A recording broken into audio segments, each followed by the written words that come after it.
There's a subtle dimension to life that almost no one talks about, a truth that remains hidden among the simplest gestures and silences of everyday life. Who you are, the way you choose to be in the world even when no one is watching, becomes a silent prayer that transforms the reality around you, moment by moment. Your authenticity, when it remains true even in the shadows, generates invisible ripples that reach much further than you imagine. You often think that change comes from grand gestures or words spoken aloud, but it is in intimate coherence, in the choice to remain true even when everything invites you to don a mask, that the most powerful force lies. You are a presence that illuminates without the need for fanfare. You are a living testimony that invites those who encounter you to recognize the same spark within themselves. And precisely in this conscious silence, in this way of walking through the world, you already shape the invisible and enrich it with meaning. If you feel these words resonate with you, if you've even briefly sensed the hidden vibration of this truth, give me a like now. For me, it's a sign that I'm not alone in this quest and that you, too, recognize the value of what's left unsaid. And if you truly want to support this space and help me continue creating awakening and profound content, please consider subscribing. It's the most sincere gesture to allow this energy to grow, expand, and reach ever more souls on the journey. Everything you've been taught about prayer could be sabotaging your life, and you haven't even realized it, because as you continue to ask, fast, and beg, the universe remains silent. But there's a secret hidden in Thoth's teachings, and it changes everything. You don't have to convince God, you have to vibrate like someone who has already received. And when you do this correctly, something incredible happens. The universe begins to obey, literally. This isn't a metaphor, it's not positive thinking. It's a vibrational code that's been hidden for millennia. And today you'll understand why praying the way you've been taught could actually be pushing away everything you desire most. But beware, this code doesn't work for those who simply repeat words. It only activates when you enter a specific state, a state few people know, and almost no one can maintain. If you continue to the end, you'll discover exactly how to enter that state and make your entire reality bend to your vibration. But only if you are ready to stop asking and start declaring as one who already is. Don't invoke as one who desires, proclaim as one who already is. The verb, when spoken at the right frequency, doesn't ask, but commands the unseen to manifest. Most people don't understand why their prayers don't come true. They ask, they beg, they fast, they light candles, they go to temples, they make promises, and yet they continue to wait. Some even give up. They think they're not worthy, that God hasn't heard them, that perhaps it simply wasn't meant to be. But the truth is simpler and more profound than it seems. The prayer didn't fail. What failed was the frequency from which it was sent. There is an invisible, almost imperceptible error sabotaging everything. A subtle yet powerful misalignment between what you say, what you feel, and what you think. Outwardly you speak of abundance. Inwardly you vibrate of lack. Outwardly you ask for love. Inwardly you feel loneliness. On the outside you repeat affirmations. On the inside you harbor doubts. And that energetic crack is what prevents the universe from responding. Because the real vibration is never in your mouth, it's in the field. You can say you're ready to receive, but if your body holds tension, fear, guilt, or anxiety, that's what the universe picks up on. It doesn't react to what you say, it mirrors who you are on a vibrational level. And when there's a discrepancy between what you say and what you vibrate, the field interprets it as instability. And unstable energy doesn't create, it fragments. It's like trying to light a fire with wet wood. The intention might be good, but if the material is imbued with doubt, resentment, or desperate expectations, it won't catch fire, it will only give off smoke. And that's exactly what many prayers have become. Emotional smoke without flame, without direction, without presence. Now imagine this. An arrow shot without tension in the bow. It might seem aligned, but it won't go anywhere, because it lacks momentum, it lacks strength, it lacks coherence between movement, focus, and intention. The same thing happens when you pray by saying one thing but feeling something completely different. The prayer dissolves into thin air before it even reaches the field of manifestation. And the scariest part is that most people don't even realize they're doing this, because we've been conditioned to believe that repeating words is enough, but it isn't. The universe doesn't move by mechanical repetition. It responds to vibrational coherence. It doesn't matter how many times you say, "I am prosperous," if at the end of the sentence an inner voice whispers, "That's a lie." It doesn't matter how many times you declare, "I am loved," if your body still vibrates with abandon. Vibration doesn't lie, and it is what writes your reality. The invisible mistake is this: trying to mask absence with positive words, trying to cover fear with nice phrases, hiding doubt with recited spirituality. But the field picks up everything, because in the subtle world, language isn't verbal, it's vibrational. This is why so often, the more you repeat, the further everything seems to fall apart. Because you're not stating a truth, you're trying to convince yourself of something you don't yet feel is real. The universe senses that tension, it senses the effort. And effort in the quantum field is the opposite of flow. True creation doesn't come from pressure, it comes from alignment. And this is where most people get stuck, because they try to manifest a new future while carrying with them the same feelings of the past. You pray for change, but you continue to vibrate the old. You want a new reality, but you continue to inhabit the same internal state as always. The result is repetition, frustration, exhaustion, an endless cycle. And this isn't a punishment, it's a reflex. The universe doesn't punish, it simply responds.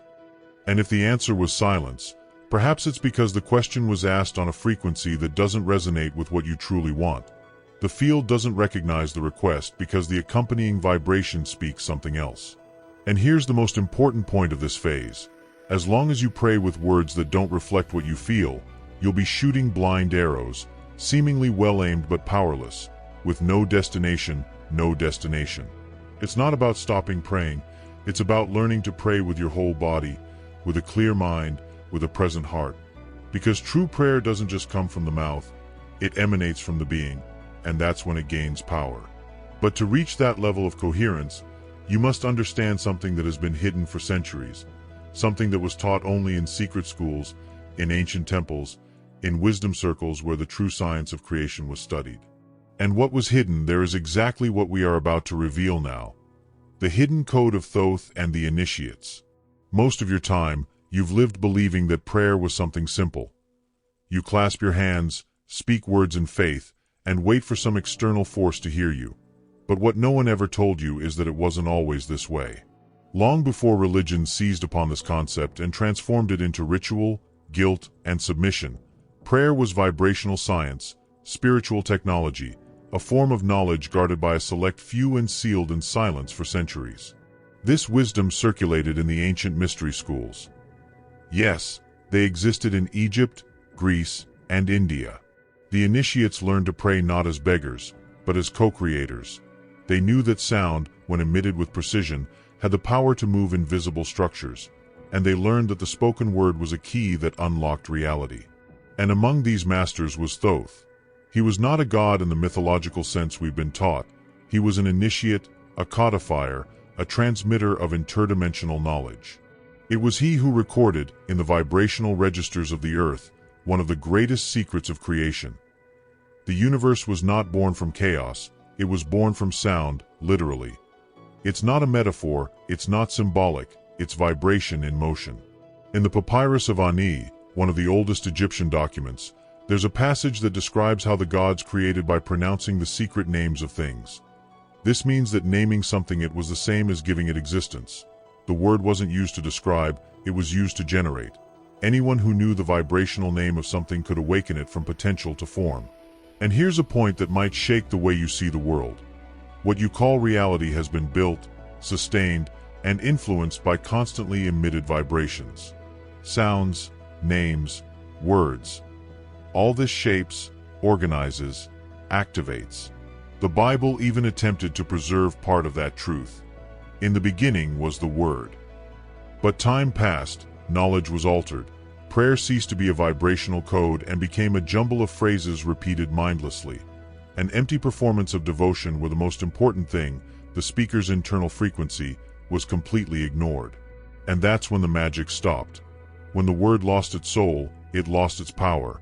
When the word ceased to be resonance and became obligation, it lost the power that pierces the veils of matter. What was once a direct bridge to the creative field became religious noise. The connection was severed, and humanity was pushed into oblivion.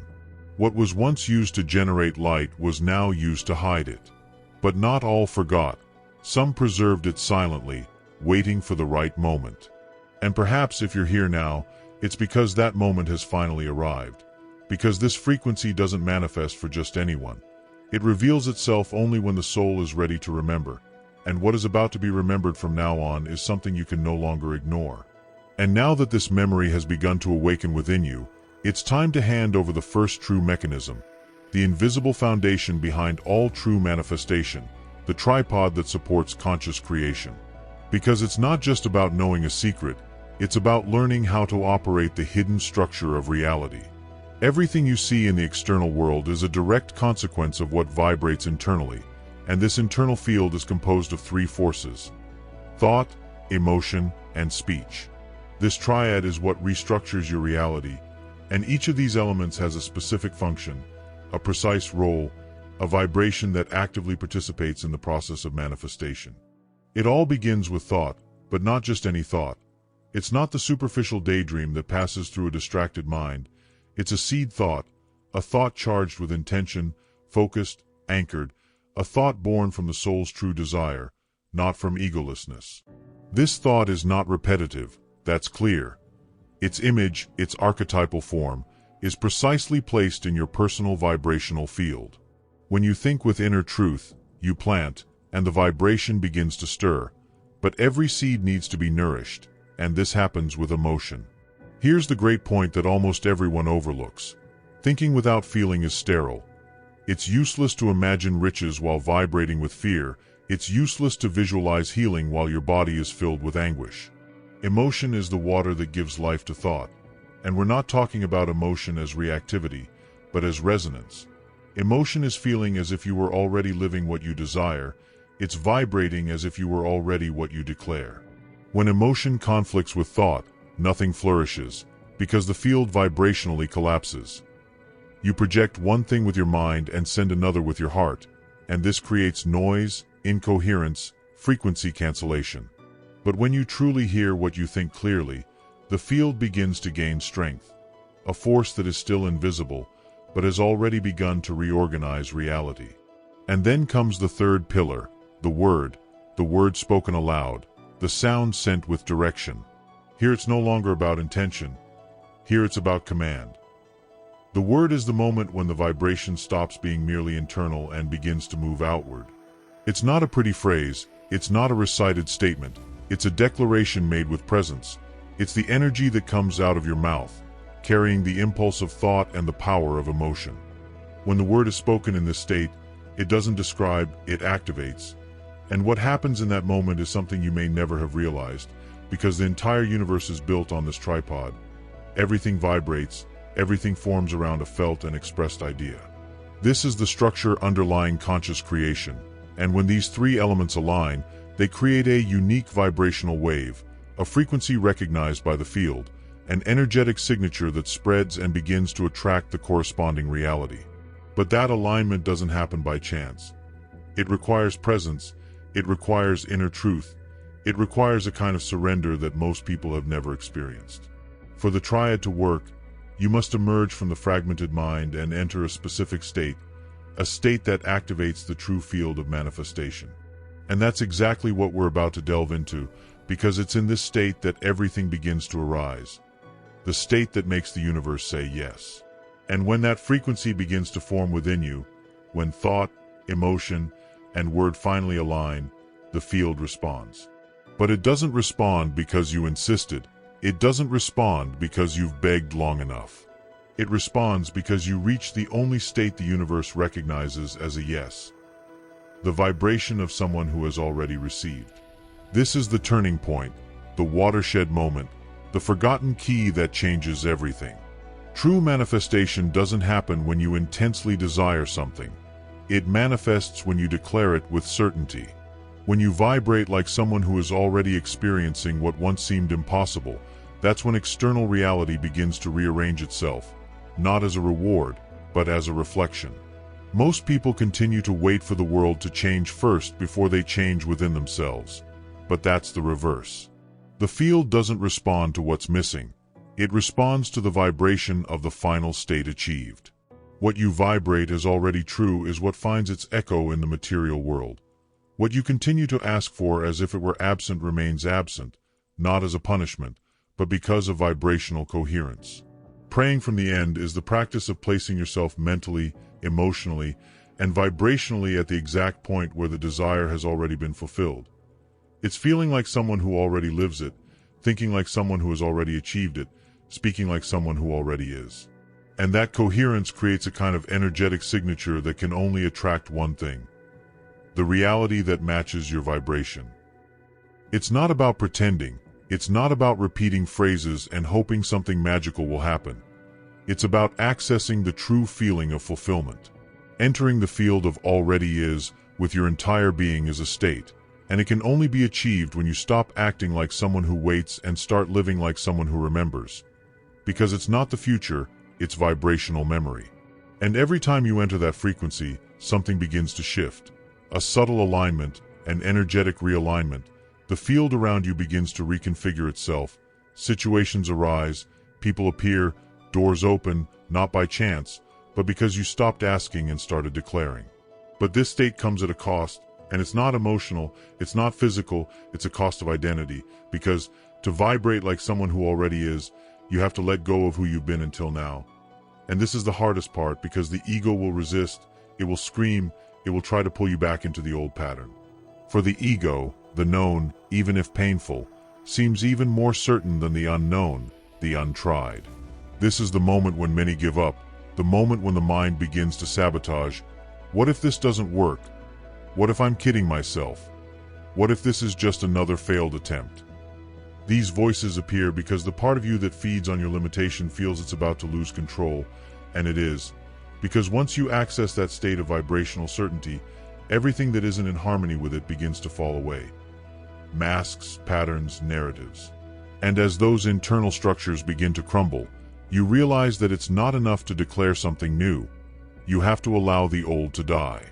And when that conflict, between the new vibrating within you and the old still striving to survive, reaches its peak, something inevitable happens. A death. But not a physical one. It's the silent death of an identity you didn't even realize you'd held onto for so long. The self that begs, the self that pleads, that same self that prays like someone in despair. That character must die, because metaphysical prayer cannot find a home where lack still exists. It doesn't align with the frequency of someone who still believes they must convince the universe to give them something. As long as that fragment in you remains, the part that positions itself as a beggar of the invisible, the field, remains closed, not as punishment, but by resonance. Change begins when you truly let go of the identity that lives according to what is missing, when you let go of the role of the one who sees himself beneath the life, waiting for favors. Because that character has been nurtured by stories, religions, traumas, and entire generations. But it's not you, it's just a program, a learned role. And here comes one of the most profound statements ever made about this process. Unless you are born again, you will not see the kingdom. This is not a religious metaphor. It is a vibrational password that describes precisely what must happen within you for access to the state of conscious manifestation to be revealed. The rebirth it refers to is not physical. It is identity-based, it is energetic, it is the replacement of one frequency with another. It is impossible to carry the energy of lack and simultaneously manifest abundance. These frequencies cannot coexist, and what blocks manifestation is not the absence of what you want, but the constant presence of who you believe you are. Dying to that demanding self is the most difficult step, because it does not die through a mental choice, it dies through a real detachment, through new actions, through thoughts you choose not to repeat, through emotions you stop feeding. It dies every time you refuse to return to the old cycle, and is reborn every time you decide to vibrate as someone who already is. That death is silent, sometimes uncomfortable, because it doesn't come with applause or promises. It comes with the void between the old and the new, a transitional space where everything seems uncertain. But it's in that vibrational void that truth begins to reveal itself. Because it's when you agree to let go of that begging identity that a new door reveals itself, an internal access point that was always there but blocked by who you thought you were. This place isn't geographical, it's not external. It's a hidden space within your consciousness, a secret field that can only be accessed when you pass through that symbolic death. It's in this place that prayer ceases to be an act and becomes a permanent state. And that's where we're going now, the secret room where you and the universe become one. When that old identity finally dissolves, when the begging self no longer exists, something subtle begins to emerge from the inner silence. A new space, invisible to the eye and inaudible to the ear, but real to those who have learned to listen with their spirit. This space is what the ancients called the secret room, but beware. It is not a room, not a temple, not a place hidden in a desert. It is a vibrational state so pure that it can only be accessed when you completely disconnect from the outside world. It is when the mental noise stops, when the opinions of others no longer matter, when doubts no longer find an echo within you. The door to this room opens the exact moment you enter the frequency of total presence. Enter your room and close the door. This phrase, misunderstood for centuries, does not concern walls or windows.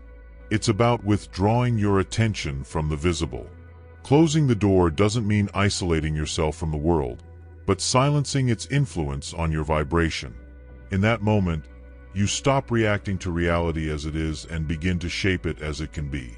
And in this state, you no longer ask, you no longer wait, you no longer analyze, you simply are. And in that silent completeness, the entire universe aligns with you, not because you tried harder, but because you finally removed the obstacle. But between the outside world and the sacred core, there's a trap, and it's more common than you might think. A distraction disguised as a spiritual practice, something that seems right but drains your energy without you realizing it. And the worst part is, you might be doing it right now, thinking you're praying. That trap is called soulless repetition. How many times have you repeated words as if they were magic? Affirmations, mantras, requests, believing that quantity would compensate for the lack of faith. But here's the truth no one has had the courage to tell you. Mechanical repetition opens no door, because the universe doesn't respond to quantity, it responds to vibrational coherence. A single statement made in the right state is worth more than 1,000 sentences spoken in anxiety, because it's not the mouth that manifests, it's the field that vibrates behind the word. The mouth only expresses, but if the field is misaligned, no matter what you say, the silent vibration will always prevail. This is the difference between sound and frequency. Sound can be memorized, frequency cannot. It is constructed with intention, emotion, and inner truth. And this is exactly why so many people pray, they affirm, repeat, and remain stuck in the same reality. Because they are using words as formulas when they should use them as mirrors of what is already alive within them. But now that this is clear, you are ready to take the next definitive step, because it's no longer a matter of speaking correctly or thinking positively. From now on, your entire life must become a living prayer. The final law: when you pray as someone who has already received, the universe obeys. We have reached the point where theory is no longer sufficient. From now on, understanding is not enough. It's time to apply, to transform what vibrates within into something that manifests externally. And this begins with a commitment to making your entire life a mirror of what you desire. Every gesture, every word, every choice must silently or aloud declare that you are already living the reality you have chosen. Living as if it already were is more than pretending. It's about adopting an energetic posture that aligns with what you say you want. If you say you are prosperous but act like someone lacking, the field detects the lack. If you ask for love but continue to treat yourself with contempt, the universe reflects that exact treatment. Vibration doesn't listen to what you say, it senses what you do. So it begins with something simple: your presence. How do you walk? How do you look? How do you carry yourself in the world? Is there dignity in your body? Is there truth in your voice? Because true manifestation begins with body language. When your posture communicates confidence, when your expression conveys peace, the field around you reorganizes effortlessly. Then your voice, not just any voice, the voice that comes from certainty. Use words that already declare reality as accomplished. Don't say, "I'll do it." Say, "It's done." Don't say, I hope, say, I am. This isn't self-deception, this is vibrational command. It's entering the state of it already is. Words, when spoken with alignment, don't just describe, they create. And finally, the space around you. Even your environment vibrates, your home, your clothes, your objects carry memories and frequencies. Arrange your space as if you've already received everything you asked for. Dress as if you're already where you want to be, walk as if you've already won. Create a visible reality that supports, strengthens, and sustains your inner vibration. This is living prayer, a state of being in which everything declares that you've already received, that you're not waiting, you're supporting. And when that coherence takes hold, something remarkable happens. Reality begins to move toward you, not through magic, but through vibrational correspondence. Because the universe has no choice, it can only respond to the dominant frequency. But before you think you've understood everything, there's one last key, the most powerful of all. And it cannot be used hastily or expectantly, because it doesn't follow the ego's timing. It follows the vibration of the spirit. This key is true gratitude.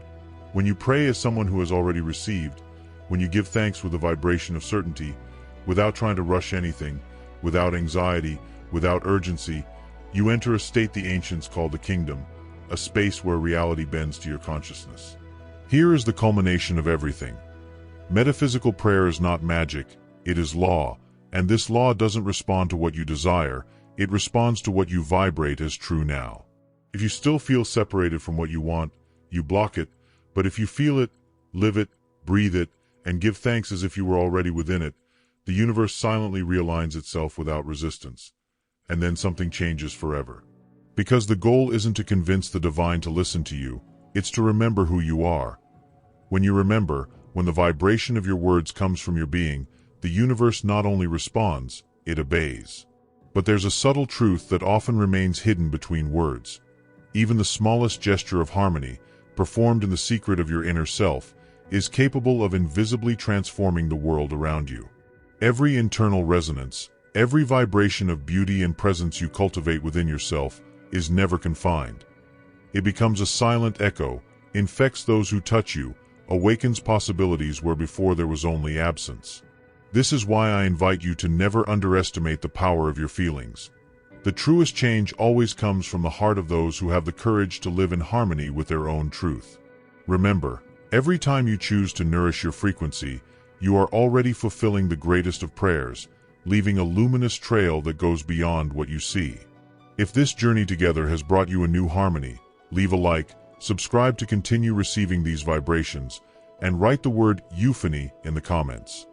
It will be our secret seal, proof that you too can hear the silent beauty that lives within. Thank you from the bottom of my heart for making it this far. May your day be filled with luminous resonances and authentic wonder. I hug you tightly, with the certainty that every note of yours contributes to creating a more authentic world. See you soon.